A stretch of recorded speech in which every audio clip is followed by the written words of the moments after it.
पहुंचल बा के कई जी को भवन में बाड़ी आ दू गो वरदान मांग लेली लेकिन गलती कर देली ए जे गलती कइले बे वरदान तो इंजीनियर साहब मांग लेली पहिल का वरदान का मांगली सुनहु प्राण प्रिय भावत जी का अदे हुए एक बर भर थई ठीक मांगहु दूसर बर कर जोड़ी पूर्वहु नाथ मनोरथ मोरी का मंगली तापस भेष विशेष उदासी 14 बरिस राम वनवासी। तो नियम के अनुसार तो पहले भरत जी के राजा बने के चाहिए पहले का वरदान पहले पूर्ण हो तब तो राम जी बन जाई हैं ताकि कहीं के समझ आई कि भरत राजा बन जाई हैं तो राम के वनवास होइबे न करे। अगर हमारा वरदान फलीभूत हो जाता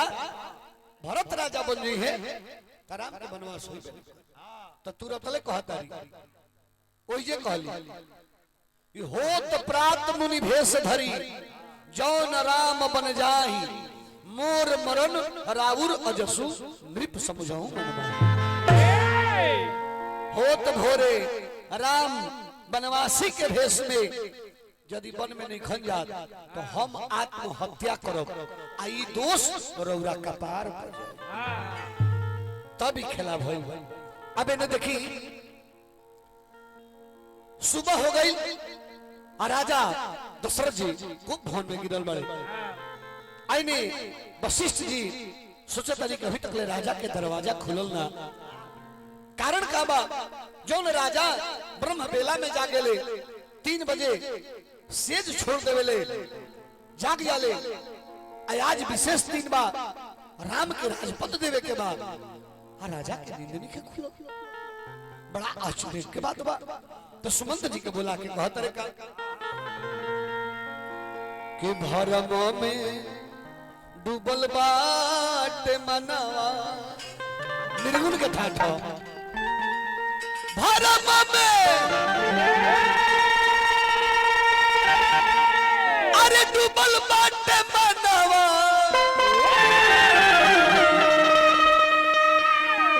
सूरज के किरनावा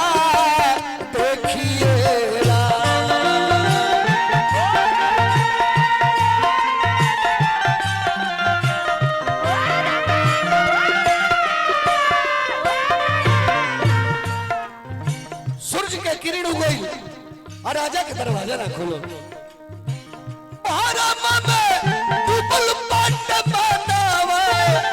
सूरज के किरनावा देखिए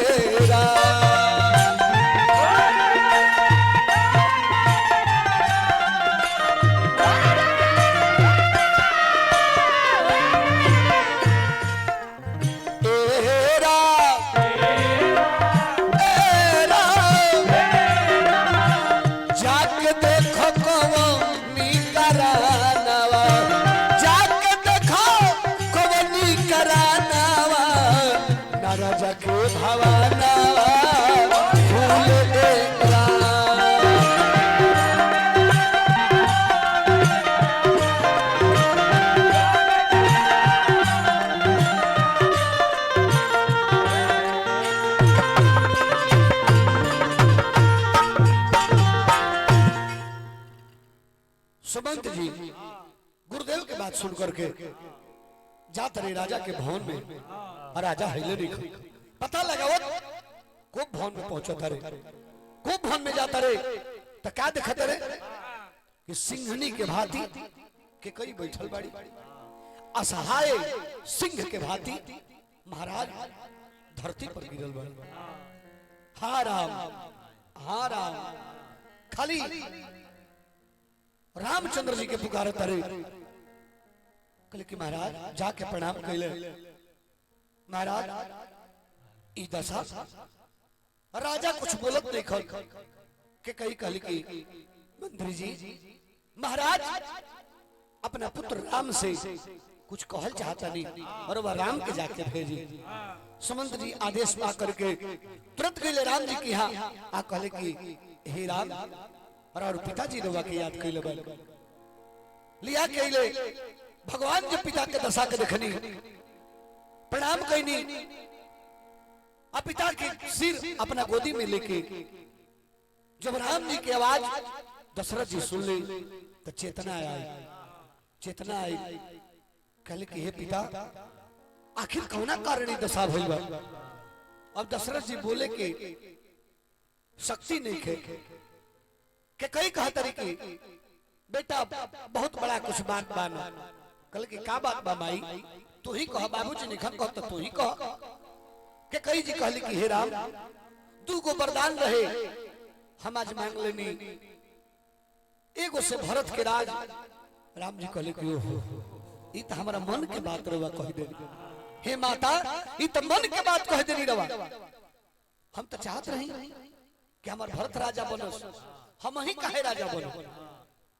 संगे जन्म भइल खेलनी जा कूदनी जा साथे पढ़े गई जा साथे विवाह भइल तो राजा हम ही काहे बनी बड़ बानी ऐसे माई की तो बहुत सुंदर बात बा ए में दुखी भइला के का बात बा कल की राम एगो और बात बा तारा के 14 वर्ष के वनवास हम मंगले बानी तार पिताजी तारा से विशेष प्रेम करेले ऐसे दुखी हो गई बड़े लेकिन भाई इतने में दुख के क्या बात भारत के तो हत्या चुकी राज दिहल गई अयोध्या के अब पिता दिन हम ही कानून राज पूरा बन के हमरा के पूरा जंगल के राजा पिताजी बना देले तो इस बड़ खुशी हमारा खातिर का हो सकेला आदेश कल की यह वरदान मांगले माली की सुबह होत प्रात मुनि भेष धारण करके और राम वन में जई है विचार करो राम जी आज्ञा सिरोधारे करके चल गए माता कौशल्या का लगे अमाई से बोले कि माई हम वन में जाए के पिताजी के आदेश बा कौशल्या माता एक शब्द ना कहली कि का है कहली कि बेटा जब तारा आदेश से मिल गई तो तू जा हम तारा के रोकब ना माता सीता के जब इपा बात पता लागल आईली अंडी होरा कहली कि प्रभु कल सीता तारा विशेष ध्यान रखे के हम जाता नहीं बन में माई बाप के तारा संभारे के बजब हमरा याद आई हमारी याद आई तो तू अपना सेवा भाव से उनका लोग संतुष्ट करी हो कहली कि क्षमा करी स्वामी एगो पत्नी के शरण पति के चरण में होला हम इजा रह के का करो रवा वन में रहो हम इजा रहो ना सरकार एक शब्द पर माता सीता भगवान के निरुत्तर करेली माई कहली का कि जीव बिनु देह नदी बिनु बारी अतः से ही नाथ पुरुष बिन नारी जैसे जीव के बिना देह के महत्व नहीं विचार करो देह के महत्व बाबा के शरीर में प्राण रहे जब तक ले प्राण रहे केहू कहल कि शमशान घाट ले चले जाओ कतनो पुरनिया हो गई कतनो शरीर लाचार हो गई केहू कहल कि शमशान घाट ले चले जाओ लेकिन विचार करो ये शरीर से जब प्राण निकल गई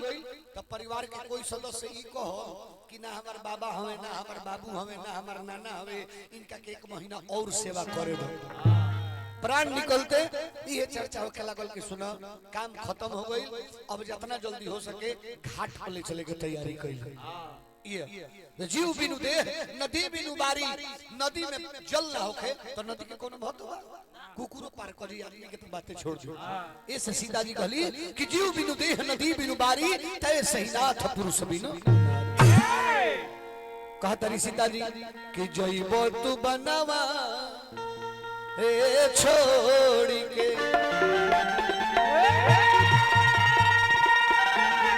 जइबो तू बनवा छोड़ के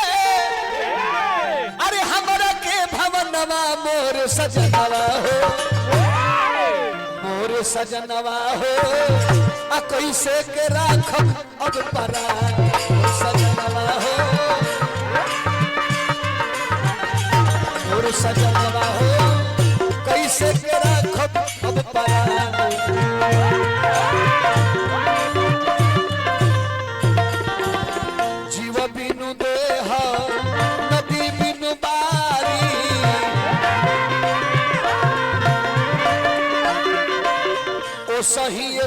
पुरुष बिना नारी।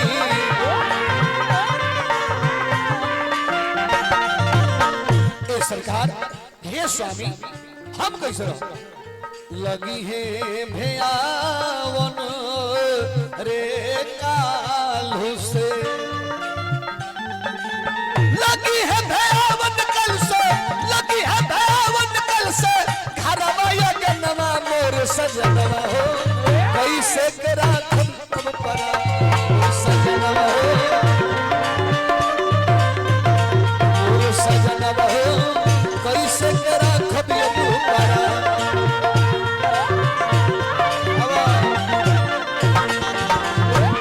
भगवान बोले कि ठीक बात,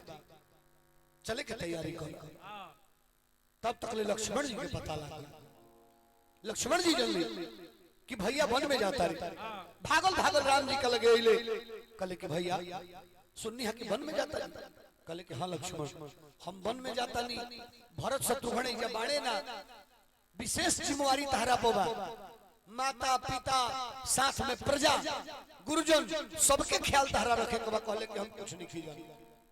हम ना माई बाप के जानता नहीं, ना प्रजा के जानता नहीं, हमारा कोई से मतलब नहीं खे। लक्ष्मण उतने जानता रहे कि जहां भैया राम रही है, जहां भैया राम के चरण रही, वही जे लक्ष्मण के सिर रही। राम जी प्रेम देख के मना ना कर पौले, कहले कि जा खाली माई से अपना आज्ञा ले लो, मतारी से, मेहरारू से ना, मेहरारू माई से आज्ञा ले। ए बरा माई के आगे केहू ले चाहता, मौगी के आगे जरूरी बा, मेहरारू के आगे जरूरी बा, माई के आगे कहा, मतारी से आगे ले। विचार करो, माई का लगे गई ले, माता सुमित्रा का लगे, आ जाके कहले कि माई भैया वन में जाता रे, भाभी वन में जाता रे, हमरो इच्छा बा कि वन में जाई सेवा करे खातिर। सुमित्रा माई कहली कि लक्ष्मण राम तोहरे खातिर बन जाता है, वन में राम जी तोहरे खातिर वन में जाता है, दोसर कोनो कारण नहीं। आई मत बुझो कि अयोध्या ऐजा रही ना पगला, अवध जहां जहां राम निवासु आ तोहई दिवस जहां भानु प्रकाश। अयोध्या वही बा जहां राम बाड़े, दिन वही बा जहां सूर्य के प्रकाश। इसे अवध तुम्हारा काज कछु नहीं, अयोध्या में तार कोनो कामे नहीं के, तू वही उनके साथ जा। तीनों व्यक्ति, तीनों मूर्ति सुबह निकल लो, बलकल वस्त्र पहन करके, यानी साधु के वस्त्र पहन करके आ निकलत रे। सुमंत जी के राजा बोला के कहले कि देखो 14 वर्ष के बात बा, 14 दिन भी वन में घुमा के लेके चलेबो तो वचन पूरा हो जाए। राम यदि ना आवस, मर्यादा पालन करे ले ना आवस, तो कम से कम सीता के जरूर लौटा के लेके चलेबो,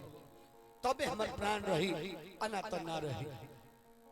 सुमंत जी चलले रथ पर बैठा करके, पहले का विश्राम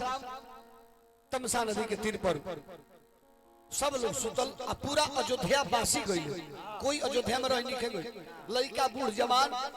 स्त्री पुरुष कोई नहीं, सारा लोग रथ के पीछे पीछे भगवान का चल दे। रात्रि जब विश्राम भई तो भगवान जोग निद्रा के बुलावले, जोग निद्रा के बुला करके कहले कि सब लोग को ऐसा नींद के पहरा दो कि ई लोग के नींद जल्दी मत खुले। जोग निद्रा के पहरा भई,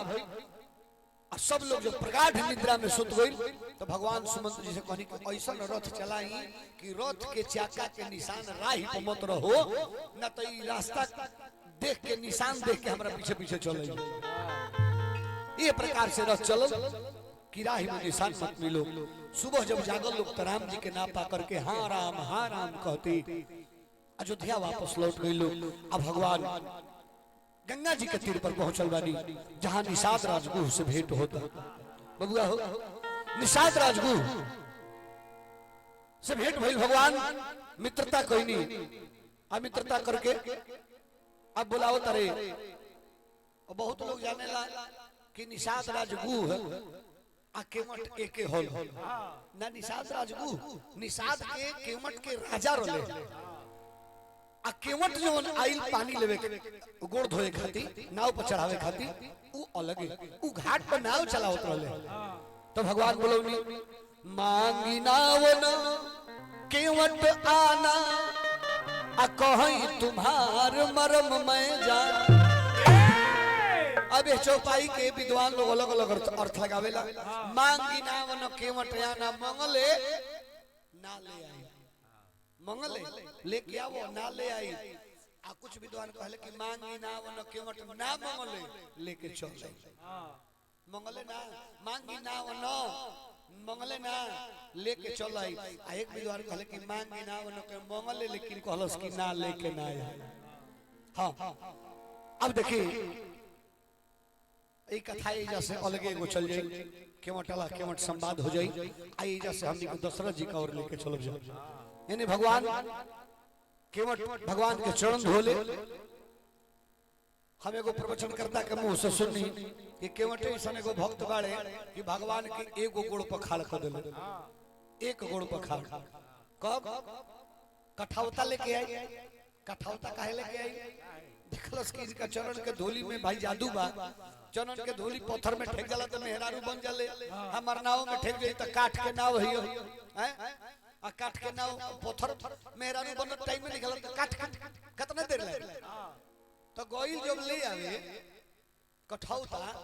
तो उ कठौती उठौल तो देखलस कि कठौती स्त्री का जने ई ठेक गई तो इहो मेहरारू बन जाए तो और फेरा हो जाए। तो उनका लेके आई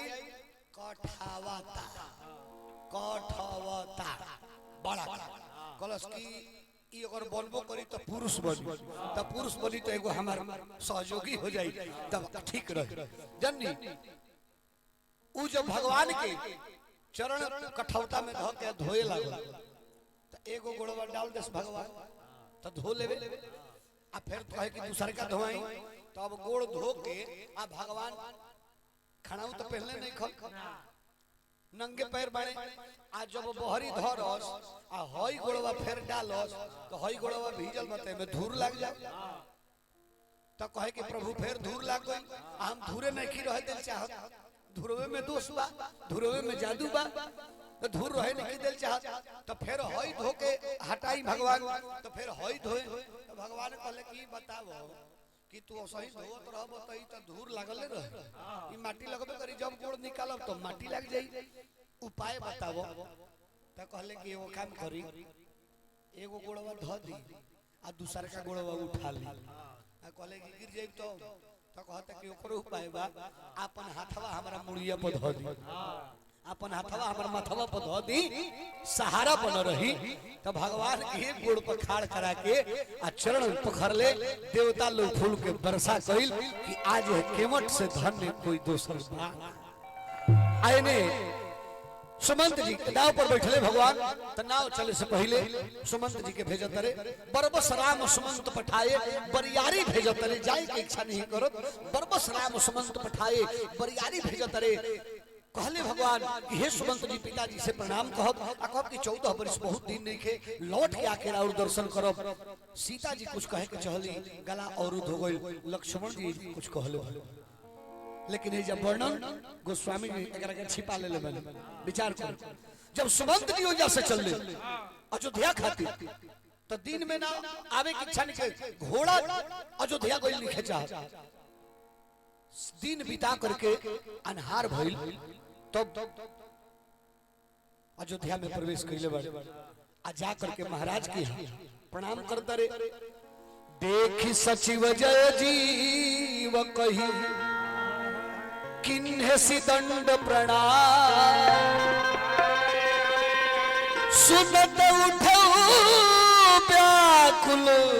नृपति, कह सुमंत कहरा। सुमंत जी के वचन सुन करके दशरथ जी उठले, हे सुमंत हम कहाँ राम बाड़ी, कहाँ लक्ष्मण बाड़े, कहाँ सीता बाड़ी। कहले कि प्रभु कोई आ ना पावा। अभी इतना आवाज सुन ले तो फिर महाराज धरती पर गिर गए, मूर्छित हो गए, मूर्छा टूटल। तो हा राम हा सीता ये रट लगोले बड़े। पूछले कि बोलो राम कुछ कहले हा कहले का कहले प्रणाम कइले हरो 14 बरिस के बाद लौट के आवे के कहले कि सीता कहे के प्रयास कैली हा लेकिन गला अवरुद्ध हो गई हा गला भर गई से कहना बोली लक्ष्मण कहले हा लेकिन मना कइले बड़े राम जी ना कहे लखन कहूं कुछ वचन कठोर एकरा के गोस्वामी जी पूरा खोलले नहीं की लेकिन वाल्मीकि रामायण में ई लिखल बा दशरथ जी पूछले कि बोला लक्ष्मण का कहले सुमंत जी कहते रहे कि मत सुनी राम जी मना कइले बड़े अरे उरा सुनल उचित नहीं के कहले कि का है हम सुनल चाहता नहीं कहले कि ना महाराज उरा सुने लायक बातें नहीं कहले कि हम राजा हैं आज्ञा देता नहीं तू मंत्री हो राज आज्ञा बा बोलो लक्ष्मण कहले का बाड़े अब तो राज आज्ञा बा तो पालन करे कहले कि महाराज हमें से कहता नहीं कि कोनो पिता के ई वचन सुन के अच्छा ना लागी कहले कि हम सुनल चाहता नहीं तो कह कि लक्ष्मण कहले का बा सुमंत जी कहले कि हे महाराज लक्ष्मण कहले कि हे सुमंत जी जाके हो अयोध्या के राजा से कह दो पिता ना कहले अयोध्या के राजा से कह दो 14 बरिस बहुत ज्यादा नहीं खे 14 बरिस के बाद लौट के आई तो हम ना हमार धनुष बाण ओह राजा से बात करी अन्यायपूर्ण नीति जो राजा हमारा भैया के साथे कइले बड़े अन्याय एकर जवाब हम अपना धनुष बाण से मांगब राजा कहले कि सुमंत अब हम चैन से मर सकता अब हम सुख पूर्वक मर सकता नहीं सुमंत जी कहले कि महाराज एगो बेटा अपना बाप के इतना बाउर बात बोलता और वो कहता नहीं कि हम चैन से मर सकता नहीं कहले कि हाँ सुमंत कहले कि कारण आखिर कारण का बा कहले कि सुमंत हम राम के लेके बहुत चिंतित रहे हम राम के लेके बहुत चिंतित रही राम हमार सीधा हमें सच्चा हवे केहू पर विश्वास कर लेवेले उनका साथे कोई विश्वासघात कर दे लेकिन हे सुमंत जब राम के साथ लक्ष्मण ऐसा भाई बा जो अपना पिता के भी अपना भाई के कारण अपना पिता के दंडित कर सकता तो हमरा लक्ष्मण के रहते हमरा राम के केहू बाल बांका नहीं ए रामचरितमानस में वर्णन नहीं वाल्मीकि जी विचार करो अब ये दशरथ जी अंतिम जिंदगी के अंतिम पड़ाव पर बाड़े आ कह रहा बड़े का सुमंत जी के सुनी के बचानावा व्याकुल भइले मानावा अरे मनवा धरत नहीं खधीर हो अरे मनवा धरत नहीं खधीर हो नयनवा से नीर बहला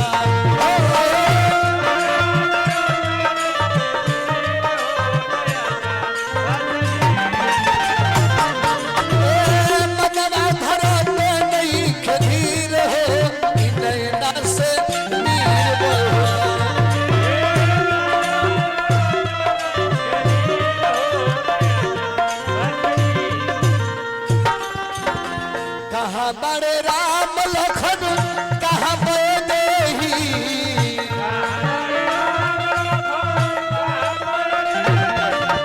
सच सच बतिया को सच सच बतिया को सच सच सच सच बतिया को सखा हो सनेही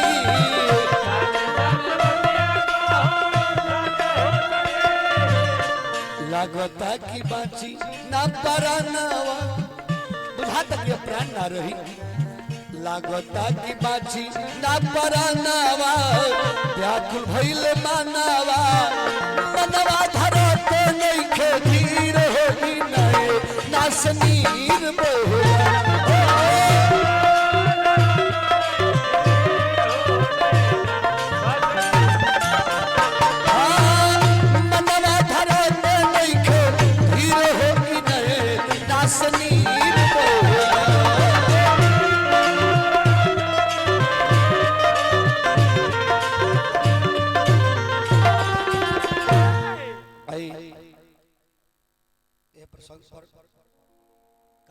जरूरी नहीं विचार करो बबुआ हो दशरथ जी रानी कौशल्या के बुला करके कहने की रानी तापस अंध साप सुधियाई कौशल्य ही सब कथा सुनाई। कौन श्राप जो श्रवण के माता पिता दशरथ जी के दिले रहे लोग कि हे दशरथ जैसे हम पुत्र वियोग में मरतनी एक दिन समय आई कि तू पुत्र के वियोग में मरबो। उहे आज याद पड़ता राजा के राजा माता कौशल्या से सुनाओ तरे आई कर बाद 6 बार राम राम कहले राम राम कही राम कही राम राम कही राम तनु परिहरी रघुबर बिरह राउ गयौ सुरधाम। बैकुंठ ना गइले साकेत धाम ना गइले जेकर बेटा ब्रह्म बाड़े राजा कहां गइले स्वर्ग में गइल बाड़े बैकुंठ में ना गइले स्वर्ग में सुरधाम गइल बाड़े स्वर्ग में गइल बाड़े। आइने रानी लोग देखल कि अब राजा ना रहले त रुदन होखे लागल सुनी बिलाप दुख हु दुख लागा अधीरज हूं कर धीरज भा करेली रोदनवा हो महलिया बीच रानी लो हरि महलिया बीच रानी लो महलिया बीच रानी लो करेली रोदनवा हो महलिया बीच रानी लो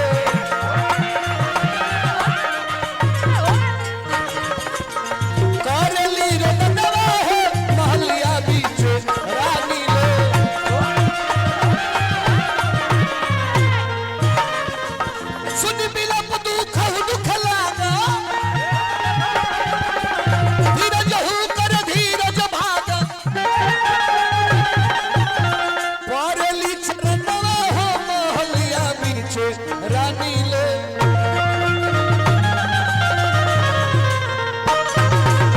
करली रोदनवा हो महलिया बीच रानी लो।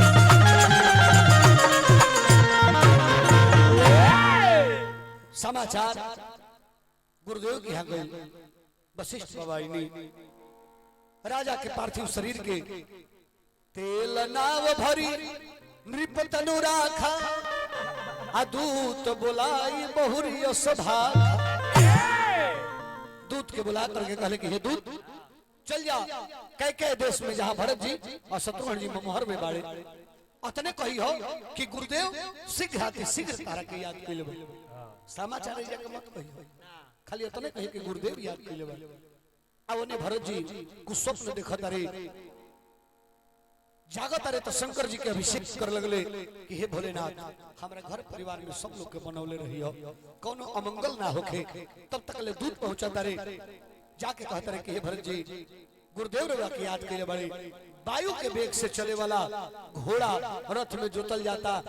ओसे भरत जी ने से चलल बड़े रास्ता में कहीं कुत्ता रोता कहीं सियार रोता कहीं गधा चिल्लाता इस प्रकार से अपशकुन हो रहल बा राज्य में ढुकता रे केहू प्रणाम नहीं करत देख के मुंह फेर लेता लोग कहतर के आज का भइल बा आज अयोध्या अनाथ लेखा लागता। जाते जाते माई के कोई भेटैली सोना के थाल में आरती सजा के बबुआ आरती उतारे लगली कहली कि माई ई बताओ कि आज अयोध्या ऐसा लागत का है कहले कि बेटा सब कुछ बढ़िया रहला तनी मनी काम बिगड़ गइल तनी ऐसा काम बिगड़ गइल का काम बिगड़ल बा कहले कि काम तो सब बना देले रहली हां लेकिन यही बीच में तहार बाबूजी स्वर्ग सिधार गए का ना माई ना हमारे पिताजी स्वर्ग भी नहीं खन जा सकत कहले कि हां बेटा इस सत्य बा तारा पिता के शरीर छूट गइल बा भरत जी अभी पिता के शोक से उबरल ना रहले हा पूछ देले कि कारण का बा कारण ये रहल हा बेटा कि राम के बन जाए के दुख राजा से बर्दाश्त ना भइल कहले कि भयो बन चल गइले हां जब कुल वृतांत भरत जी सुन ले महतारी भरत जी असविद्वान महात्मा के भई, लेकिन वो भरत जी देखे एक भाई लक्ष्मण भाई के कारण पिता के मारे खातिर तैयार बाड़े, आ एगो भाई भरत जौन अपना माई के आज नालायक बेटा जौन माई के ना कही तवन भरत जी अपना माई के कहलो बबुआ हो। हंस वंश दशरथ जनक दुनो कुल, हंस वंश दशरथ जनक राम लखन ते भाई, जननी तू जननी भई विधि सन कछु न बसा। मतारी के ना राघवेंद्र भैया माई के नहीं रख दिले के कोई जी के माई के नहीं रख दिले, कहले कि जब आज के बाद नए महल में आई नए घर में आई अन्ना तोर मुंह देखो, कहे कि जौन ते कलंक के टीका हमरा कपार पर लगा दिले शायद ही धुले तो धुले न तो ही धुले लायक बाना। भरत जी माता कौशल्या का लगे गई, माई कौशल्या अकवारी में धलेली रो तारी, भरत जी रो तारे। बाद में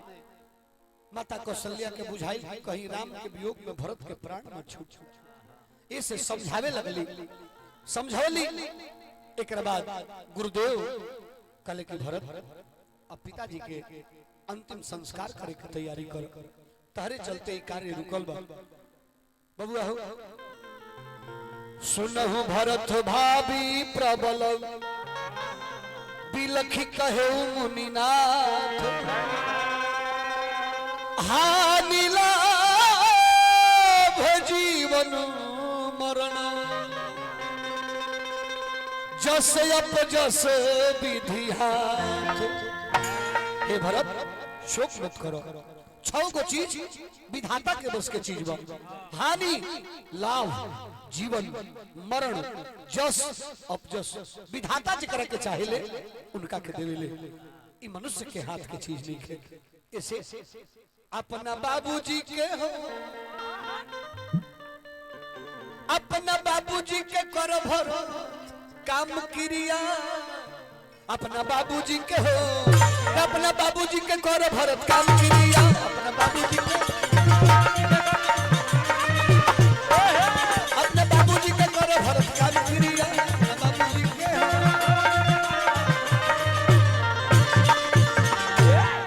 भरत जी जैसे नमो नारायण बाबू अपना पिता के अंतिम संस्कार श्राद्ध कइनी, वही प्रकार जैसे वेद में पुराण में शास्त्र में वर्णन बा वह प्रकार से भरत जी अपना पिता के काम क्रिया कइनी श्राद्ध कइनी आ बहुत अधिक दान देनी। सब भइला के बाद कथा जैसे आगे चल जाई तैजे रोकल जाई, तैजे प्रेम से बोल दिया आनंद कंद भगवान की जय।